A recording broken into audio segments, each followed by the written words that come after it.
Joining me now is former CIA Chief of Russia Analysis, former Special Advisor to Vice President Cheney on Russia, and Quincy Institute Director of Grand Strategy, George Beebe. George, good morning.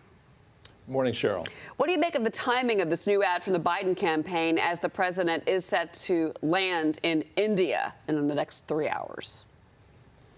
Well, it's a very interesting development because the conventional wisdom in American politics is that elections don't pivot on foreign policy issues, that most people vote their pocketbooks.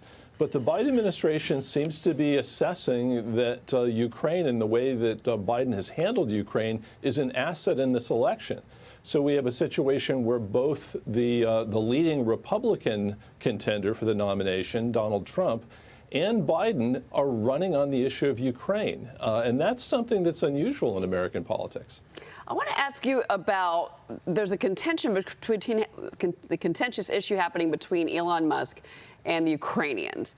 So Ukrainian officials are slamming Elon Musk, SpaceX CEO, among other things, for reportedly ordering engineers to turn off Starlink's satellite network over Crimea last year in order to thwart a Ukrainian attack on Russian warships. George, what do you make of this? Is this true? Do we have any more details of this? Well, I don't know if it is true. This is something that is alleged in a new biography of Musk that apparently is leaked prior to its publication. So I think there's a lot yet to be confirmed about this story. But if it is true, I think it just highlights the degree to which important developments in this war are beyond the control of the governments that are involved, the U.S. government, the Russian government, the Ukrainian government, and are dependent on the actions of individuals and groups beyond the state. I want to move on to another issue. This is kind of business and politics as well. Apple shares, they're falling for a second day in a row. They wiped out, the stock wiped out $200 billion in market value. China reportedly expanding now its ban on the use of iPhones to local governments and state-owned firms. George, so your reaction to that, because the thinking here again is this is another way for the Chinese to get the best of the United States, show us how strong they are, but also go after a major American corporation. Well, one of the things that's going on in the bigger picture is a war over semiconductors. The United States recognizes that semiconductor technology is a critical element in military technology, military power. We've been concerned that the Chinese are making advances both commercially and militarily as a result of their advances in this technology. We've been trying to limit their access to advanced semiconductor manufacturing.